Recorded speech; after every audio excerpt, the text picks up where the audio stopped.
Hello students, in today's lecture on nuclei for class 12, we shall have discussion on half-life of a radioactive substance. Already we discussed the concept of radioactivity. We also discussed the law of radioactive decay.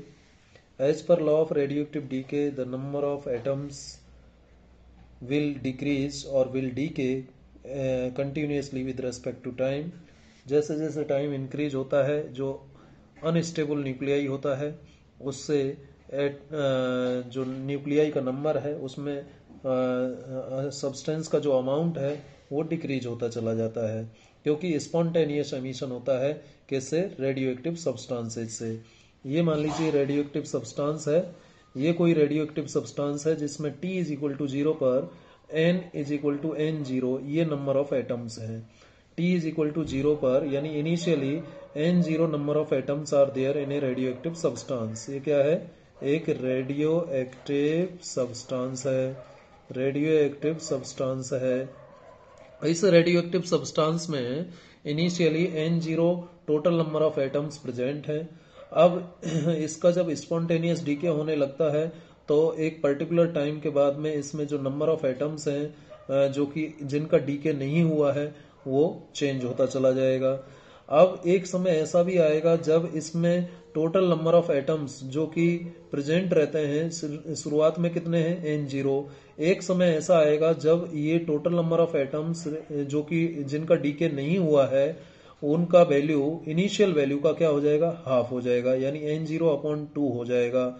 तो time at which the number of total number of atoms becomes half of its initial value, यही मैंने लिखा है।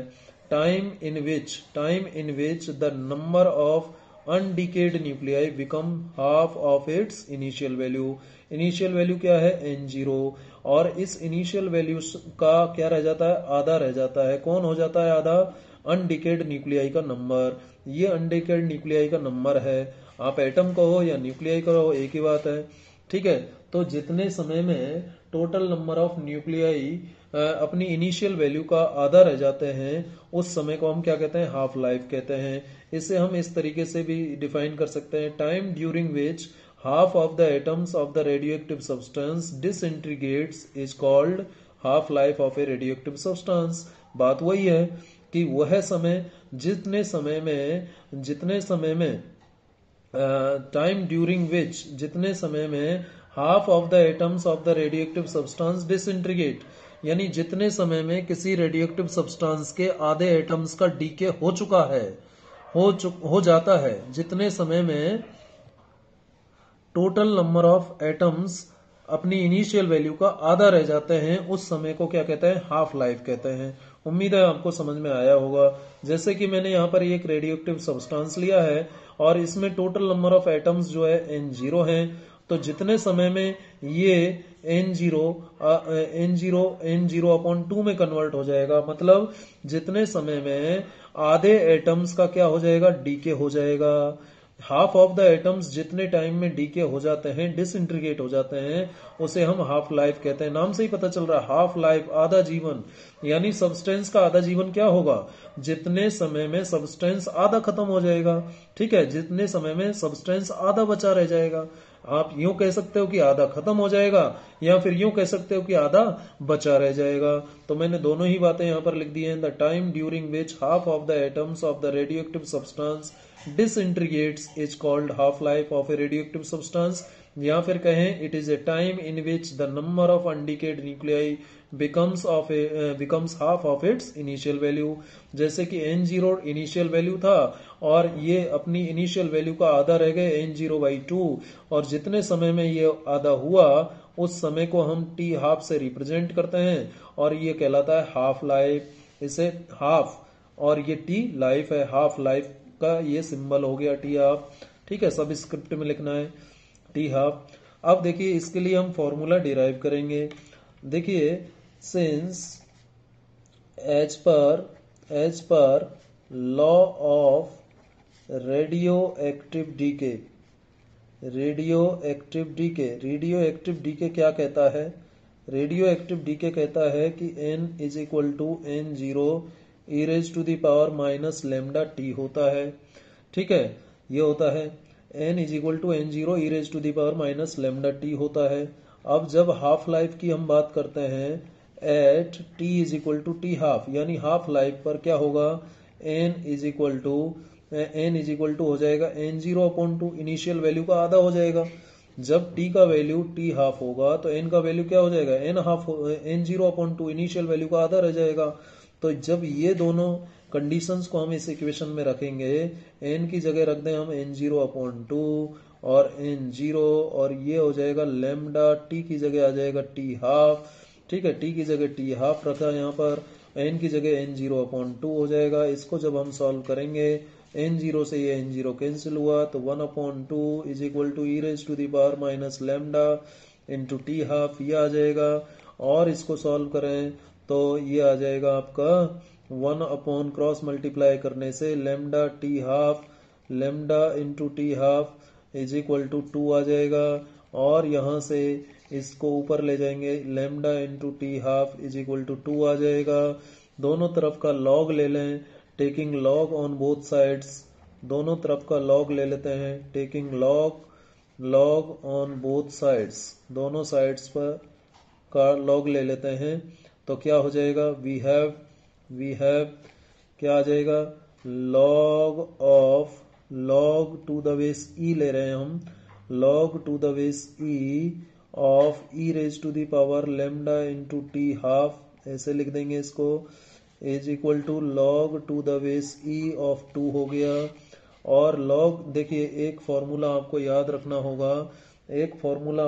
रखना होगा, कि जब e की पावर मैं आपको इधर रफ में बता देता हूं, कि जैसे e की पावर x का आप लॉग लेंगे, e की पावर x का log to the base e लेते हैं तो ये x के बराबर आता है, किसके बराबर आता है, x के बराबर आता है।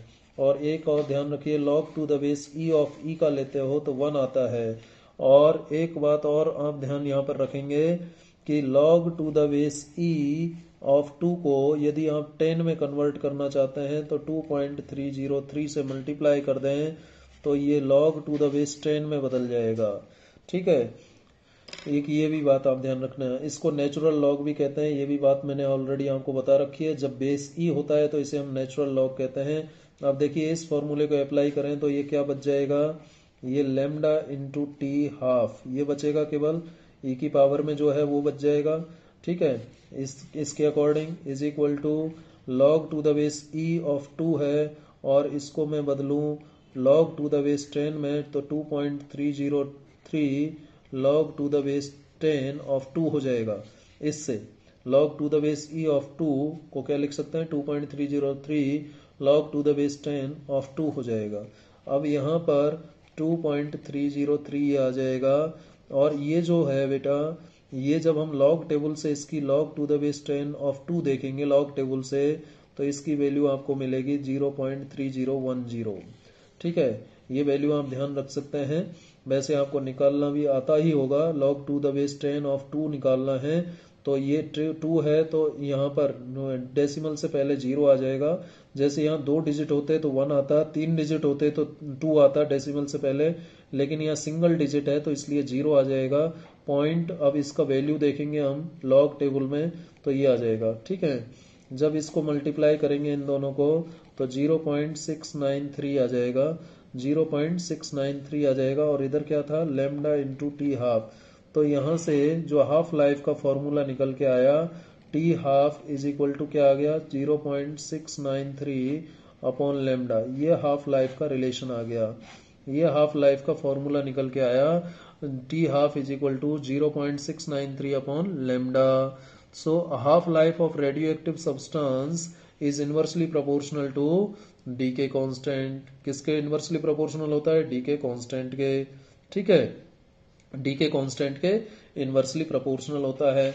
अब देखिए जरा एक बात यहाँ पर आपको समझने का है, क्या समझने की है बात, यदि हम देखें ग्राफ, किसके बीच ग्राफ देखें, नंबर ऑफ अनडिकेड एटम्स, और इधर ले लेता हूं मैं टाइम, इधर क्या ले लेता हूं, टाइम, ये मैंने टाइम लिया एक्स एक्सिस पर, ठीक है। और इधर ले लेता हूं मैं नंबर ऑफ एटम्स, ठीक है, या नंबर ऑफ न्यूक्लियाई, जो भी आप कहना चाहो। जब ऐसा आप ग्राफ प्लॉट करते हो तो t इज इक्वल टू 0 पर, ये t इज इक्वल टू 0 वाला पॉइंट है, t इज इक्वल टू 0 पर टोटल नंबर ऑफ न्यूक्लियाई किसी सब्सटेंस में, मान लीजिए ये सब्सटेंस है, इसमें t इज इक्वल टू 0 पर कितने नंबर ऑफ एटम्स हैं, n0, जो कि जिनका डीके नहीं हुआ है। ठीक है, ये हो गया।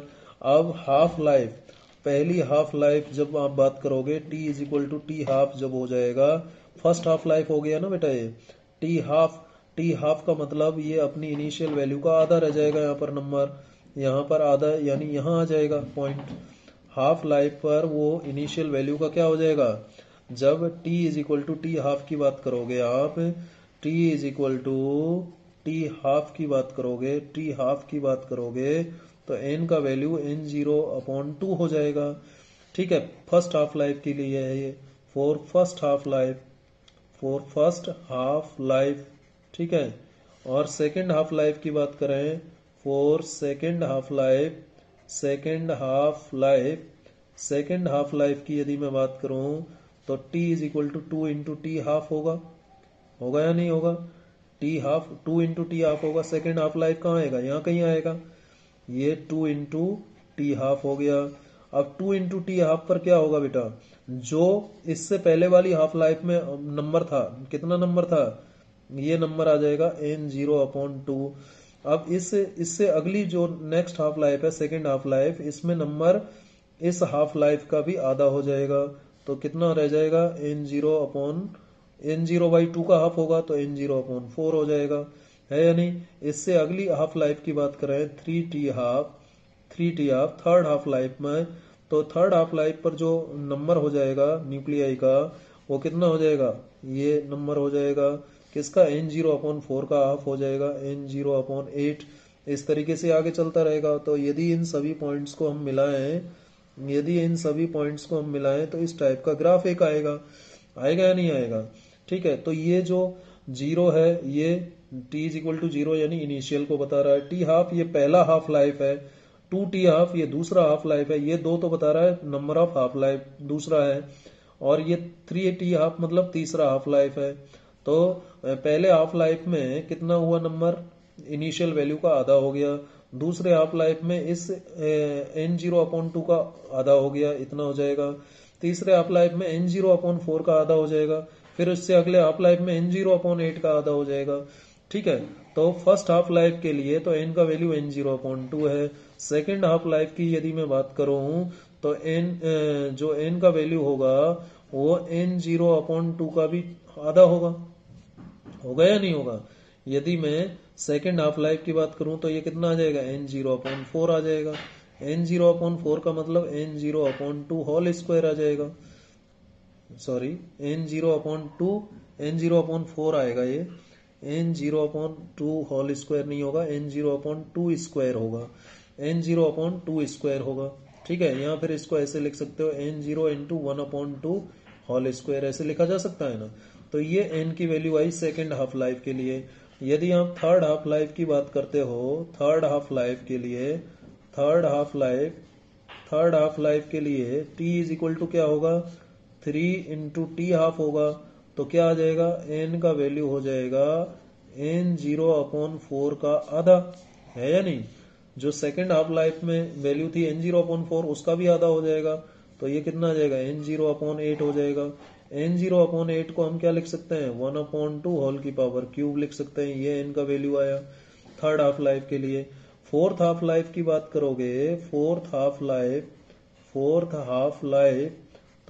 हाफ लाइफ में क्या होगा, t is equal to 4 into t half, fourth half life में, तो n का वैल्यू क्या हो जाएगा, n0/8/2 हो जाएगा। ठीक है, यानी फोर्थ हाफ लाइफ में n0/2 8 का आधा होगा तो मतलब 16, और ये कितना आ जाएगा, n0 1/2 whole raise to the power कितना हो गया, 4, ये हो जाएगा, ये n का वैल्यू हुआ फोर्थ हाफ लाइफ के लिए। तो आप देख रहे हैं कि जितना जोन से नंबर का हाफ लाइफ है वो यहाँ आ रहा है पावर में। ठीक है, वैसे ही सिमिलरली यदि आप nth हाफ लाइफ की बात करोगे, nth हाफ लाइफ के लिए t का वैल्यू क्या होगा, n इंटू टी हाफ होगा, t का वैल्यू कितना होगा, n इंटू टी हाफ होगा nth हाफ लाइफ के लिए। तो n का वैल्यू कितना हो जाएगा, n का वैल्यू हो जाएगा आपका n0 और 1/2 whole raise to the power n हो जाएगा या नहीं। n का वैल्यू क्या हो जाएगा, n0 1/2 whole raise to the power n हो जाएगा nth हाफ लाइफ के लिए। तो t तो क्या हो गया, टाइम हो गया कि कितने समय में कितना रह जाएगा, ये तो वो टाइम हो गया। n क्या हो गया, नंबर ऑफ हाफ लाइफ, और t हाफ क्या है, हाफ लाइफ है। ठीक है, तो यहां से कुछ आपको समझ में आ रहा होगा। क्या समझ में आ रहा होगा कि पहले हाफ लाइफ में आधा रह जाता है नंबर, दूसरे हाफ लाइफ में आधे का आधा रह गया। ठीक है, तीसरे हाफ लाइफ में जो n0/4 हुआ इसका आधा रह जाएगा n0/8, चौथे हाफ लाइफ में n0/8 का आधा रह जाएगा n0/16, और ऐसे ही nth हाफ लाइफ में n0 अपॉन क्या हो जाएगा, 2 की पावर n हो जाएगा। ठीक है या नहीं, 2 की पावर n हो जाएगा। तो इस तरीके से इसे लिखा जा सकता है, ये आप ध्यान रखिएगा। तो एक रिलेशन तो यहां से एक फॉर्मूला तो ये निकल के आ गया, देखो t is equal to n into t half, ये रिलेशन ध्यान रखिएगा। और एक रिलेशन आपको ये पता लग गया यहाँ से, n is equal to n0 1/2 whole raise to the power n। इसको मैं यदि अलग से लिखूं तो एक रिलेशन तो आपको मिला यहाँ से, t is equal to n into t half मिला। ठीक है, जहां n क्या है, नंबर ऑफ हाफ लाइफ, कौन सा हाफ लाइफ है, ठीक है, नंबर ऑफ हाफ लाइफ, और टी हाफ क्या है, हाफ लाइफ। ठीक है, और टी क्या है कि नंबर ऑफ ईयर्स। ठीक है, नंबर ऑफ ईयर्स जिसमें सब्सटेंस कितना बच जाएगा, ये आपको यहां से पता चलेगा। ठीक है, n का वैल्यू n हाफ लाइफ, तो ये टी नंबर ऑफ ईयर्स हो जाएगा, तो कितने समय में वो आधा रह जाएगा ये हमें यहां से पता चल जाएगा। अब देखिए दूसरा रिलेशन जो हमारा निकल के आया था वो n is equal to n0 1/2 whole raise to the power n, ये निकल के आया था। इसको मैं क्या लिख सकता हूं, इसको मैं लिख सकता हूं n/n0 1/2 whole raise to the power n। ये ध्यान रखिएगा, एक रिलेशन इंपॉर्टेंट रिलेशन है बेटा, ये ध्यान रखना है आपको। ठीक है, n/n0 1/2 whole raise to the power n आ गया। अब n की वैल्यू यदि आपको निकालनी हो तो t का वैल्यू क्या है, n इंटू टी हाफ है। ठीक है, तो n का वैल्यू क्या हो जाएगा, t/t हाफ हो जाएगा नहीं। इस तरीके से इसकी वैल्यू हम यहाँ पर कैलकुलेट कर सकते हैं। समझ में आ गई होगी आपको बात। अब चलिए एक क्वेश्चन सॉल्व करके देखते हैं, इसके ऊपर एक क्वेश्चन सॉल्व करके देखते हैं। बिस्मथ, एक रेडियोएक्टिव सब्सटेंस है bismuth, has a half life of 5 days. Bismuth की हाफ लाइफ 5 डेज है। हाफ लाइफ किसकी, बिस्मथ की। ठीक है, कितनी है, 5 डेज। ठीक है, अच्छा एक बात और जान लीजिए आप, हाफ लाइफ का जो सिंबल होता है, यूनिट होता है, हाफ लाइफ का जो यूनिट होता है वो भी मैं साथ के साथ यहाँ पर बता देता हूँ आपको। ये हाफ लाइफ जो होती है इसके जो यूनिट्स होते हैं, units of half life, T half के जो यूनिट होते हैं वो क्या हो सकते हैं, देखिए सेकंड में हो सकता है। ठीक है, टाइम ही तो है ये, सेकंड हो सकता है, मिनट हो सकता है किसी का, हालांकि इतना कम नहीं होता। ठीक है, आवर हो सकता है, या फिर डे हो सकता है, या फिर मंथ हो सकता है, या फिर ईयर हो सकता है, कुछ भी हो सकता है। हाफ लाइफ जनरली ईयर्स में होता है, बहुत स्लो डीके होता है रेडियोएक्टिव सब्सटेंसेज का, तो ईयर्स में हाफ लाइफ होता है, ध्यान रखिएगा। हालांकि इससे छोटे ये सभी यूनिट्स हैं, लेकिन generally years he half life होता है, ईयर्स में ही हम इसे मेजर करते हैं। जैसे कि इस क्वेश्चन में आपको पता चलेगा bismuth has a half life of 5 days. अब यहाँ तो डेज में ही है 5 लाइफ। ठीक है, किसमें है, डेज में है। ठीक है, तो ध्यान रखिएगा हाफ लाइफ सेकंड में हो सकता है, हाफ लाइफ मिनट में हो सकता है, हाफ लाइफ डेज में हो सकता है, हाफ लाइफ मंथ में हो सकता है, हाफ लाइफ को ईयर में भी मेजर किया जा सकता है। ऐसे भी सब्सटेंस हैं जो 20-20 साल में आधे होते हैं। ऐसे भी सब्सटेंस हैं जिनका कुल जीवन जो है 4000 ईयर्स है।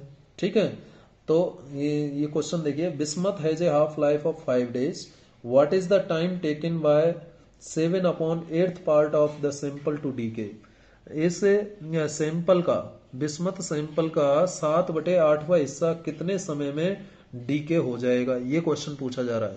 कितने समय में 7/8वां हिस्सा डीके हो जाएगा।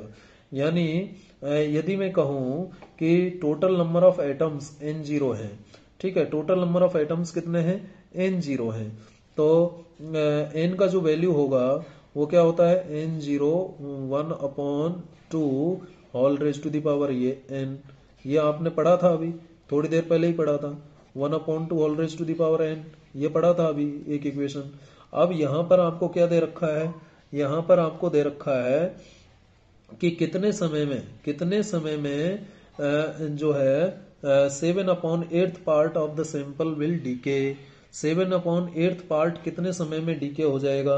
यानी आपको क्या वैल्यू दे रखा है, आपको वैल्यू दे रखा है कि जो N0 है, N0 में से 7/8वां हिस्सा N0 का, N का वैल्यू दे रखा है ना आपको, N का वैल्यू क्या हो जाएगा, N0 तो टोटल है, N0 तो टोटल है, ये टोटल है, N0 क्या है, टोटल हिस्सा है ये किसी इस सैंपल का, टोटल अमाउंट कितना है N0।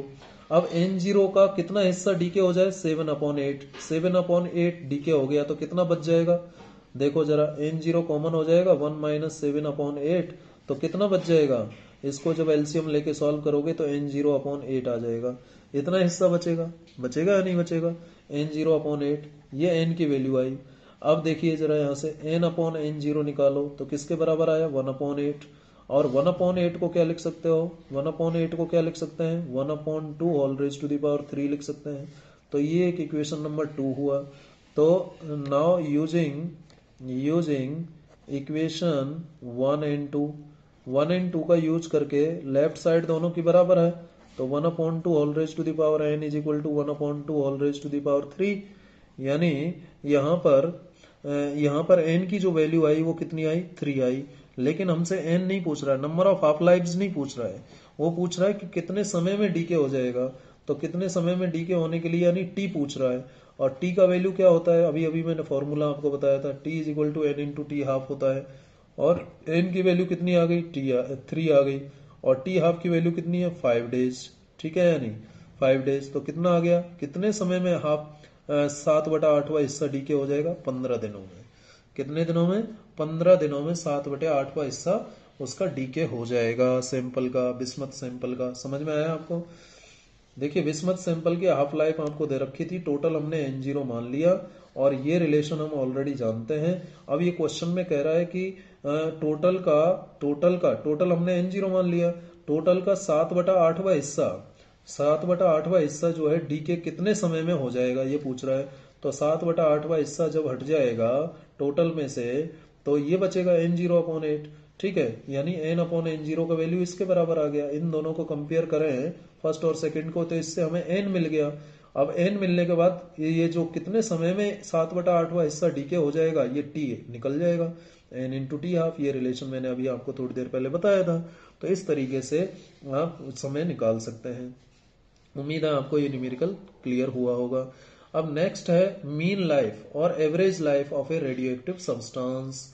मीन लाइफ और average life of a radioactive substance, किसी रेडियो एक्टिव सब्सटेंस की मीन लाइफ और एवरेज लाइफ कितनी होती है, ये हमें यहाँ पर पता करना है। तो मीन लाइफ और एवरेज लाइफ होता क्या है, देखिए आप क्लास में मान लीजिए 40 बच्चे हैं, अब 40 बच्चों का मीन निकालना है, तो कैसे निकालते हैं।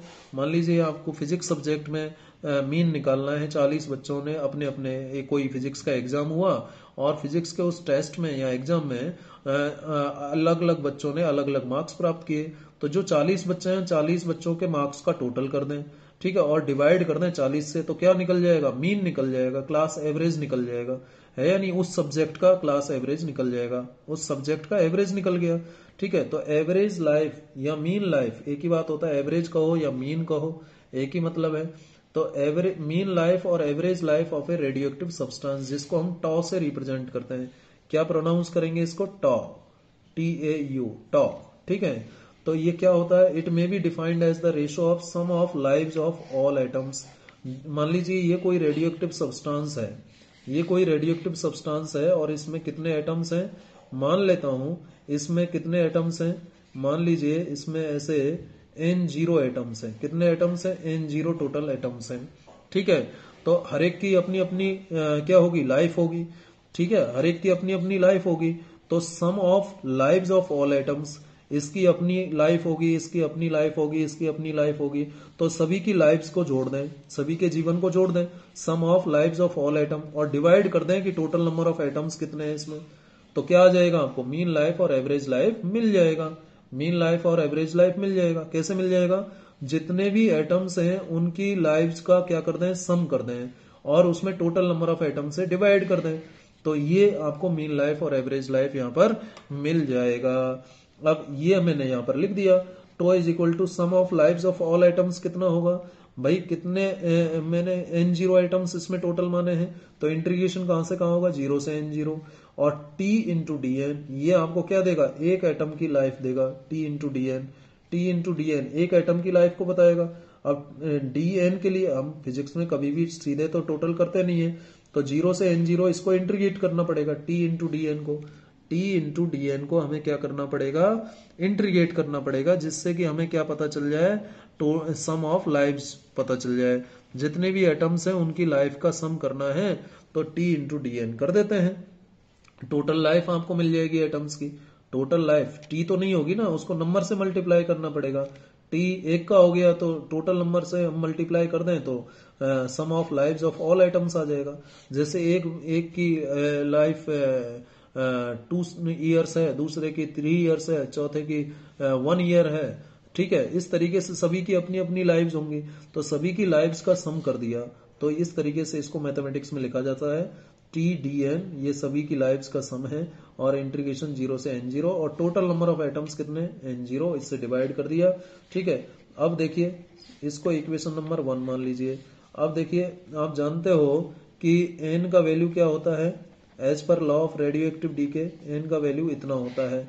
अब यहां से dn अपॉन dt आप निकाल लो, dn अपॉन dt निकालोगे तो n0 का तो डिफरेंशिएशन होगा नहीं, तो डिफरेंशिएशन किसका होगा, केवल इसका होगा, e raise to the power minus lambda t का। तो यहां से dn अपॉन dt किसके बराबर आ जाएगा, n0, और यहां पर करें तो माइनस लैम्डा इधर आ जाएगा, और e की पावर माइनस लैम्डा टी ये आ जाएगा, ठीक है। और यहां से आ जाएगा ये माइनस लैम्डा n0 e की पावर में माइनस लैम्डा टी, ये dn अपॉन dt की वैल्यू आ जाएगी। किसकी वैल्यू आ जाएगी, dn अपॉन dt की। लेकिन हमें dn अपॉन dt नहीं चाहिए, dn चाहिए, तो यहां से dn निकाल लो। dn क्या हो जाएगा, minus lambda n0 e raise to the power minus lambda t और dt, ये हो जाएगा। इसको इक्वेशन 2 मान लेता हूं मैं। इक्वेशन 2 से dn की वैल्यू कहां रख दें, इक्वेशन 1 में रख दें। सो रखिए, इक्वेशन 2 से dn का वैल्यू यूजिंग इक्वेशन 2 इक्वेशन 1 में बी रीरिटन एज क्या लिखा जाएगा, रखें जरा, तो मीन लाइफ जो आएगी tau is equal to 0 to n0, लेकिन ये लिमिट्स भी बदलेंगी, क्योंकि जब हम dn की वैल्यू यहाँ पर रखेंगे तो लिमिट्स बदल जाएंगी। तो पहले मैं dn ही लिख लेता हूँ, इसको दोबारा लिख लेता हूँ, ठीक है। यहाँ पर रखना पड़ेगा लिमिट्स को, हमने ये लाइन लिखा है, तो देखिए लिमिट्स हो जाएंगी 0 से इन्फिनिटी, क्या हो जाएंगी, 0 से इन्फिनिटी, 0 से इन्फिनिटी लिमिट हो जाएगी, कहां से कहां, 0 से इन्फिनिटी। dn की वैल्यू जब हम रखेंगे, dn की वैल्यू जब हम रखेंगे, तो इसको दोबारा से मैं आपको बताता हूं। देखिए dn की वैल्यू क्या आई, रफ में देखिए dn की वैल्यू क्या आई हमारे पास, dn की वैल्यू आई minus lambda n0 e raise to the power minus lambda t dt, ठीक है। और टॉ की जो वैल्यू है वो कितनी हो जाएगी, हमारी पहले टॉ की वैल्यू थी, जो वैल्यू है 0 टू n0 और t dn, यही था ना, अपॉन n0, तो अपॉन में तो n0 आ जाएगा, ठीक है। और इंटीग्रेशन लिमिट अभी देखेंगे, t की वैल्यू t रखें, और dn की वैल्यू क्या रखें, dn की वैल्यू माइनस को मैं बाहर ले लेता हूं, lambda n0 e raise to the power minus lambda t dt, ये लिखा जा सकता है यहाँ पर, ठीक है। तो जब आप क्या रखोगे, 0 रखो यहाँ पर, जब 0 रखोगे इसमें t इज इक्वल टू 0 रखो, t इज इक्वल टू 0 रखोगे तो e की पावर में माइनस 0 आएगा, और e की पावर माइनस 0 का मतलब है 1 अपॉन नीचे जाएगा, 1 अपॉन ई की पावर 0 आएगा, और 1 अपॉन ई की पावर 0 देखो कैसे ये लिमिट निकाल रहा हूं। जब n की फॉर्म में था, ये n की फॉर्म में था, n की फॉर्म में था, देखिए यहाँ पर देखिए ये n की टर्म में इंटीग्रेशन है, लेकिन जब dn की वैल्यू रख दोगे तो ये dt की टर्म में आ जाएगा, तो ये लिमिट बदल जाएंगी। तो जब जीरो की बात करते हो, t is equal to zero यहाँ रखो, तो t is equal to zero रखोगे, t is equal to zero यहाँ पर रखो, n is equal to sorry n की वैल्यू रखोगे जीरो, n की वैल्यू जीरो रखोगे, n की वैल्यू जीरो रखोगे, dn मतलब n रखोगे। देखो इसमें जब n की जगह जीरो रख दिया और ये minus lambda n zero e raise to the power minus lambda t d t ये आ जाएगा। इसको हम सॉल्व करके ऐसे भी तो लिख सकते हैं इज इक्वल टू जीरो, और इसको मैं ऐसे भी तो लिख सकता हूँ 1 अपॉन जीरो, है या नहीं? ऐसा लिख सकते हैं, ऐसा लिख सकते हैं इसको।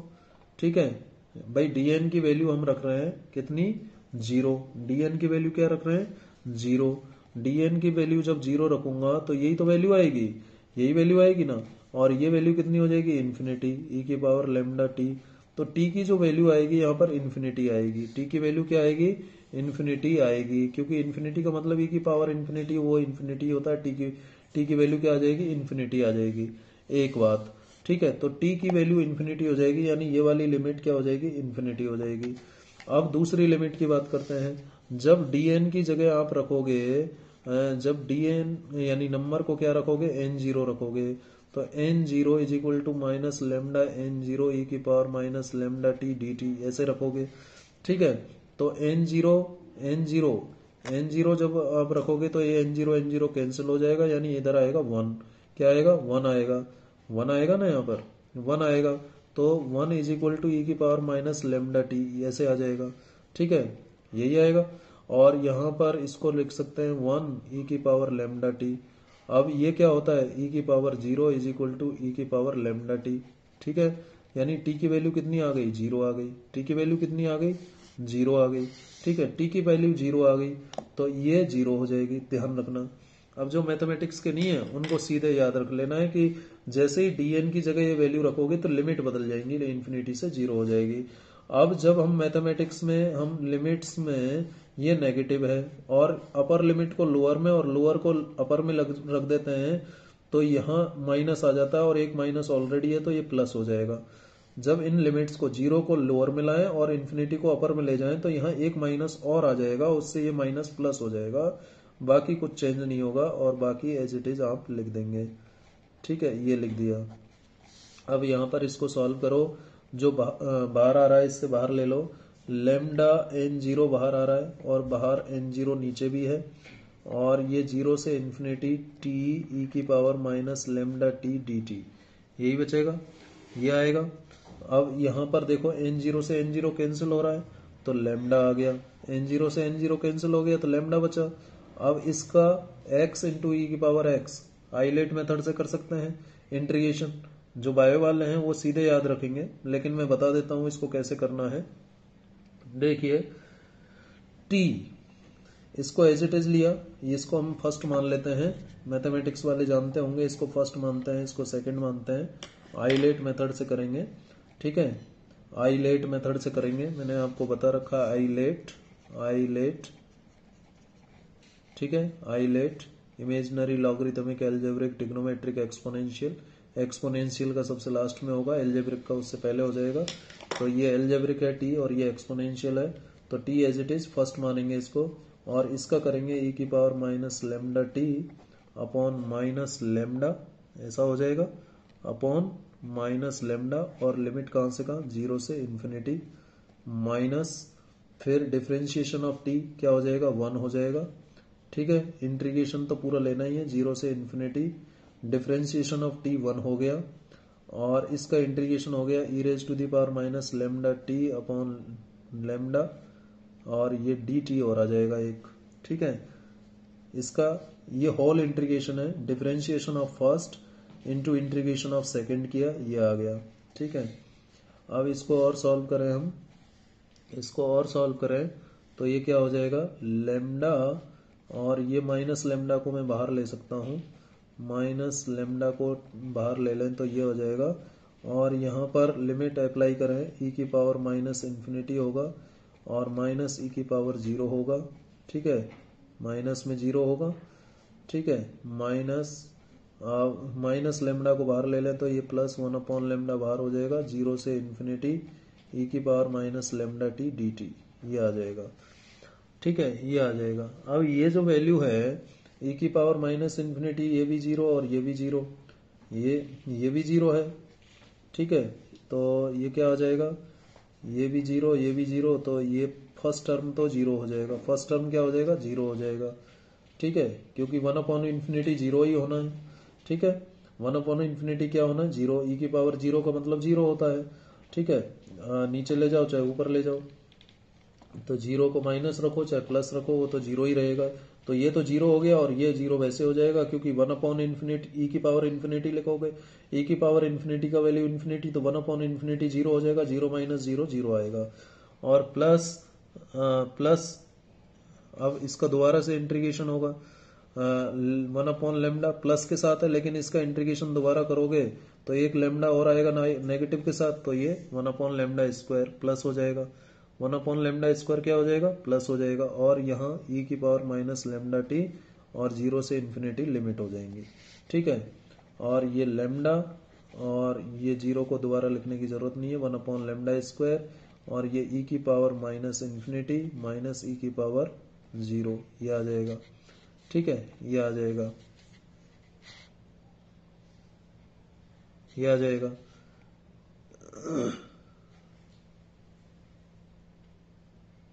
यही आना है। ठीक है,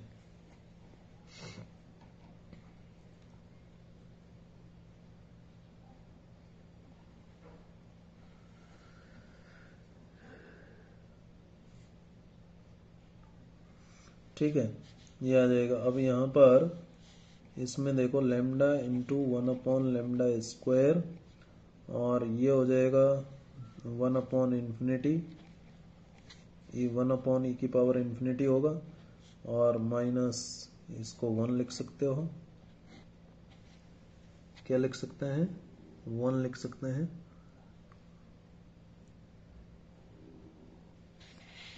ये प्लस था, अच्छा ये माइनस होगा बेटा, ये माइनस होगा। क्यों माइनस होगा, ये प्लस चल रहा है, ये प्लस चल रहा है, और इसका इंटीग्रेशन होगा तो माइनस आएगा ना, ये माइनस चलेगा, माइनस माइनस। ठीक है, इस तरीके से होगा। ये 1 हो गया, ये 1 हो गया, ई की पावर 0 1 हो गया।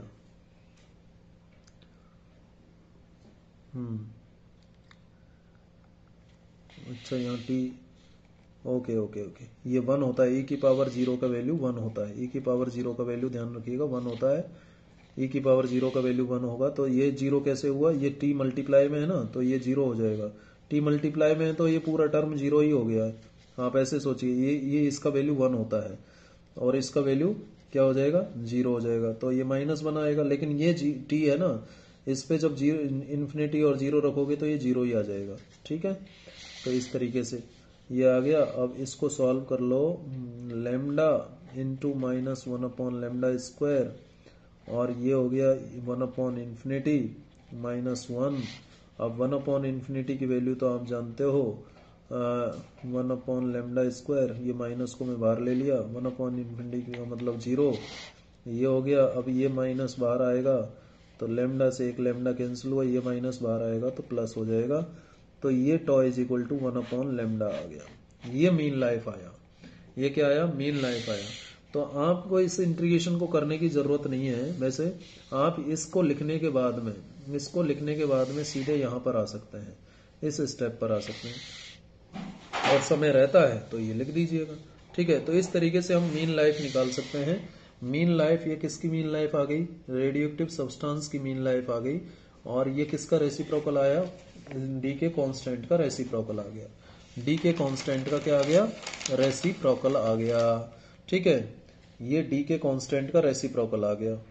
ये आ गई आपकी मीन और एवरेज लाइफ, मीन लाइफ या एवरेज लाइफ, जो भी आप कहना चाहो। ठीक है, तो डी के कांस्टेंट का जो रेसिप्रोकल है वो मीन लाइफ है। अब देखिए हम मीन लाइफ और हाफ लाइफ में रिलेशन भी लिखेंगे, relation between mean life and half life, relation between half life कितनी है T half, and mean life कितनी है टॉ। ठीक है, इनके बीच रिलेशन की बात करते हैं, इनके बीच रिलेशन की हम बात करेंगे। तो इनके बीच जो रिलेशन है वो क्या कैसे निकालेंगे, सिंस टी हाफ कितना है हमारा, ये आया था हमारा 0.693 अपॉन लेमडा। ठीक है, and tau is equal to क्या आया था 1 अपॉन लेमडा। ये तो है मीन लाइफ और ये है हाफ लाइफ, तो 1 अपॉन लेमडा की जगह टॉ लिखे हैं, तो टी हाफ 1 अपॉन लेमडा की जगह टॉ लिखे हैं तो 0.693 और टॉ आ जाएगा, 0.693 टॉ आ जाएगा। ठीक है, यहां से ये आ जाएगा।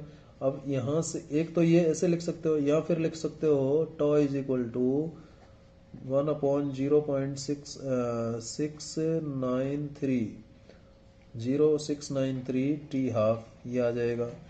और यहां से tau is equal to 1 upon 0.693, इसको क्या लिख सकते हैं 1.44 टी हाफ लिख सकते हैं।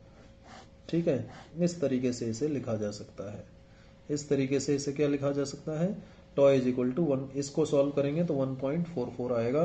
तो ये रिलेशन हो गया मीन लाइफ और हाफ लाइफ में। ये तो हो गई आपकी मीन लाइफ, तो मीन लाइफ 1.44 टाइम्स होता है किसका, हाफ लाइफ का। हाफ लाइफ का कितना टाइम्स होता है, 1.44 टाइम्स होता है हाफ लाइफ का। ठीक है, तो ये एक बात आपको ध्यान होनी चाहिए। अब देखिए एक और मैं यहाँ पर आपको बात बताना चाहूंगा एक्स्ट्रा।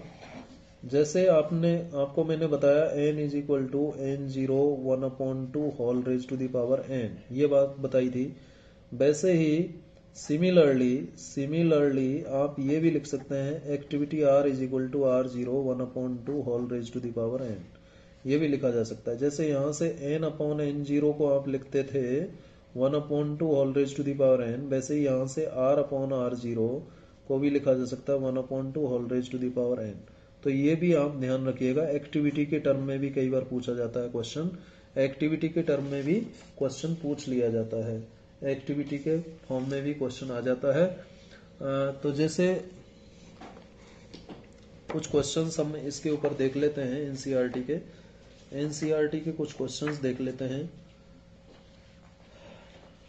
देखिए जैसे ये एक एग्जांपल है, the half life of uranium 23892 undergoing alpha decay is 4.5 into 10 raised to the power 9 years। यानी यूरेनियम 23892 का हाफ लाइफ आपको इतना दे रखा है, और जिसका क्या हो रहा है अल्फा डीके हो रहा है, और ये हाफ लाइफ है इतने साल, years. What is the activity of 1 gram sample of uranium 238। तो 1 ग्राम सैंपल का एक्टिविटी कितना होगा ये पूछा जा रहा है। 1 ग्राम सैंपल का एक्टिविटी यानी आर की वैल्यू पूछी जा रही है। तो कैसे करेंगे देखिए जरा, इसको सॉल्व करने का तरीका देखिए। ये एग्जाम्पल है आपका एनसीईआरटी का एग्जाम्पल है 13.4। ठीक है, एनसीईआरटी। तो हाफ लाइफ दे रखा है, क्या गिवन है आपको, हाफ लाइफ किसका, यूरेनियम का हाफ लाइफ आपको दे रखा है 4.5 into 10 raised to the power 9 years, इतना हाफ लाइफ दे रखा है यूरेनियम का। ठीक है, अब ये हाफ लाइफ दे रखा है यूरेनियम का, इसका होता है यूरेनियम का अल्फा डीके। देखिए 23892 का जब अल्फा डीके होगा, यानी जब इससे अल्फा पार्टिकल निकल जाएगा, तो आप जानते हैं ये तो 90 हो जाएगा और ये 234 हो जाएगा, है यानी ये क्या हो जाएगा 234 हो जाएगा। जब इससे अल्फा पार्टिकल को हम निकाल देंगे, किससे, यूरेनियम से जब अल्फा पार्टिकल निकल जाएगा, इसका जब अल्फा डीके हो जाएगा यूरेनियम 238 का, तो हमें क्या मिल जाएगा, थोरियम मिल जाएगा। क्या मिल जाएगा, थोरियम, ये थोरियम मिल जाएगा। ठीक है, 90 234 थोरियम हो गया, और क्यू वैल्यू इससे निकलती है, ये आप जानते हो अल्फा डीके से। ठीक है, लेकिन क्या पूछ रहा है, what is the activity of 1 gram sample of, activity क्या होगी, activity of 1 gram sample of uranium 238 92, इसकी एक्टिविटी क्या होगी ये हमें निकालनी है। ठीक है, तो एक्टिविटी निकालने के लिए देखिए, एक्टिविटी का मतलब क्या होता है, हमें निकालना है आर, और आर बराबर क्या होता है, लेमडा इंटू एन। एक्टिविटी बराबर क्या होता है, आर, आर का मतलब लेमडा इंटू एन, और लेमडा की वैल्यू कितनी, 0.693 अपॉन टी हाफ। ठीक है, हाफ लाइफ है हमारे पास यूरेनियम का, तो लेमडा तो इसका हम निकाल लेंगे, लेकिन एन की वैल्यू क्या होगी। यदि हम एन की वैल्यू की बात करें, यदि हम एन की वैल्यू की बात करें तो कितने एटम्स होंगे 1 ग्राम ऑफ यूरेनियम 238 में। यूरेनियम के 1 ग्राम सैंपल में, 1 ग्राम किसका, यूरेनियम का, उसमें कितने नंबर ऑफ एटम्स होंगे। तो नंबर ऑफ एटम्स यदि आपको निकालने हैं तो एवोगैड्रो नंबर जो होता है, ये नंबर ऑफ एटम्स आपको निकालने हैं किसके, 1 ग्राम यूरेनियम में। 1 ग्राम यूरेनियम में मैं अलग से रफ में आपको यहाँ पर बताता हूँ, 1 ग्राम यूरेनियम, 1 ग्राम यूरेनियम में जो आपके नंबर ऑफ एटम्स होंगे, ठीक है, number of atoms, 1 gram of uranium में कितने नंबर ऑफ एटम्स होंगे, इसमें नंबर ऑफ एटम्स होंगे Avogadro number divided by, uranium की बात हो रही है तो 238 इसका मास नंबर होता है। क्या होता है, 238 मास नंबर होता है किसका, 1 ग्राम यूरेनियम का 238। और किलो की बात करें तो किलो के लिए ये -3 से मल्टीप्लाई करना पड़ेगा। ठीक है, क्योंकि यदि हम इसको किस में ले रहे हैं, किलो में लेते हैं, किलो में लेने का एवोगैड्रो नंबर को क्या लिखेंगे हम किलो में, इसको अभी इतना ही रहने दो, चलो 238 एवोगैड्रो नंबर को 6.023 इंटू 10⁻23 होता है। कितना होता है, 10⁻23 23 एटम्स पर मोल, एटम्स पर मोल होता है। ठीक है, और डिवाइडेड बाय 238 हो गया। लेकिन हम यदि किलो मोल में बदलना चाहें, या इसको ऐसे ही सॉल्व कर लें, इसको ऐसे ही सॉल्व कर लें, 6.023 इंटू 10⁻23 अपॉन 238, इसको सॉल्व कर लें, इसको सॉल्व कर लें। ठीक है, इसको जब हम सॉल्व करेंगे, इसको जब हम सॉल्व करेंगे तो जो वैल्यू आएगी, जो वैल्यू आएगी इसकी कितनी आ जाएगी, ये एटम्स पर मोल हैं और इतने से डिवाइड कर दिया। ठीक है, तो इसको जब हम सॉल्व करेंगे तो ये वैल्यू आ जाएगी अप्रॉक्सीमेटली 25.3 इंटू 10⁻20 एटम्स, इतने एटम्स आएंगे। ठीक है, इतने एटम्स आएंगे 25.3 इंटू 10⁻20 एटम्स, ये 1 ग्राम यूरेनियम में आएगा। जो एवोगैड्रो नंबर है उसमें डिवाइड कर दो 238 से, किससे, एवोगैड्रो नंबर में 238 से डिवाइड कर दो, यूरेनियम की बात हो रही है। तो यहां पर लिखें आप कितना लिखेंगे, 6.023 इंटू 10⁻23 सॉरी 20 आया ना, ये 20 आया, 20 डिवाइडेड इतना ही हो गया, ये नंबर ऑफ एटम्स हो गए आपके, और ये एन की वैल्यू हो गई, ये एन की वैल्यू हो गई, ये वाली वैल्यू हमने यहाँ, चलो अच्छा ये वाली वैल्यू हमने नहीं रखी है, हम ये वाली वैल्यू रख रहे हैं, 10⁻23 रखो यहाँ, 23 अपॉन 238, ये आ गया। अब देखो जरा 0.693 और टी हाफ कितना है, 4.5 इंटू 10⁻9। अब सेकंड में बदलना पड़ेगा इसको, ईयर में नहीं। 1 ईयर में कितने होते हैं, 1 ईयर में, 1 ईयर की मैं बात करूं तो 1 ईयर की जगह मैं लिख सकता हूं, कितना सेकंड में बदलना है तो 1 ईयर में 365 डेज होते हैं। 365 डेज को 24 आवर्स से मल्टीप्लाई करना पड़ेगा। आवर में 60 मिनट होते हैं, मिनट में 60 सेकंड होते हैं। इस तरीके से इसको सॉल्व करना पड़ेगा। तो ये किस में आ गया, सेकंड में आ गया।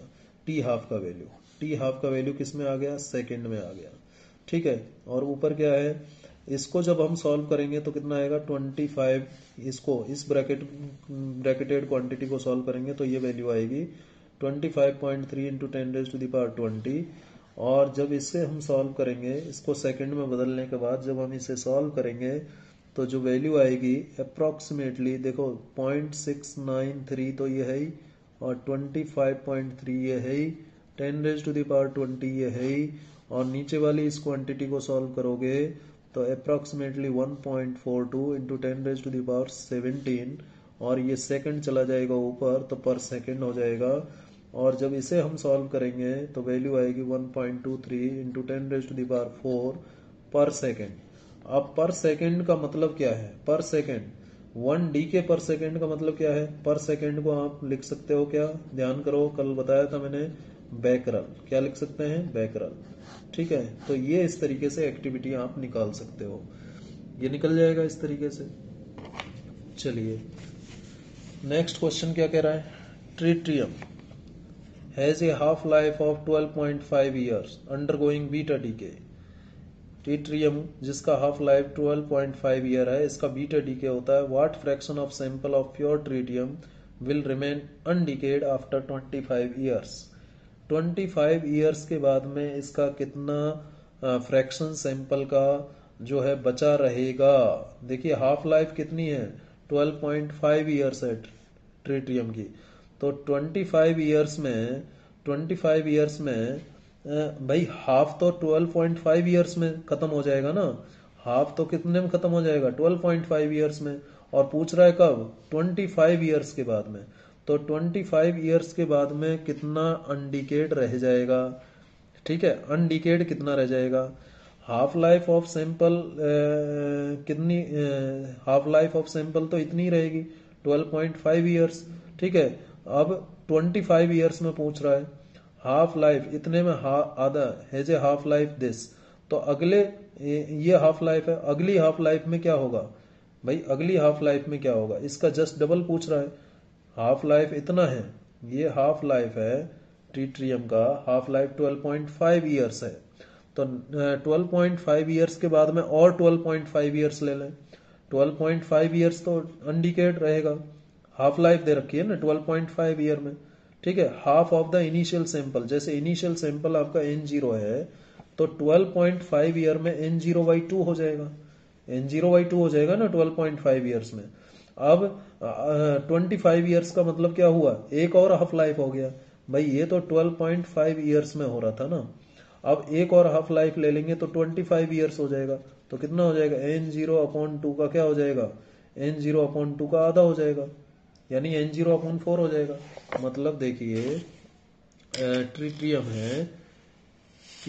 है एग्जाम्पल 13.5, एग्जाम्पल है 13.5 NCERT एग्जाम्पल है, बात कर रहा है ये ट्रिटियम की, और इसकी हाफ लाइफ कितनी दे रखी है? हाफ लाइफ दे रखी है 12.5 ईयर्स।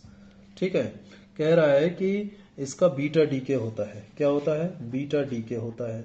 अब बीटा डीके होने के बाद 25 ईयर्स के बाद में कितना फ्रैक्शन जिसका अनडीकेड बचा रहेगा? 25 ईयर्स के बाद में कितना अमाउंट क्या रहेगा? Remain undecayed.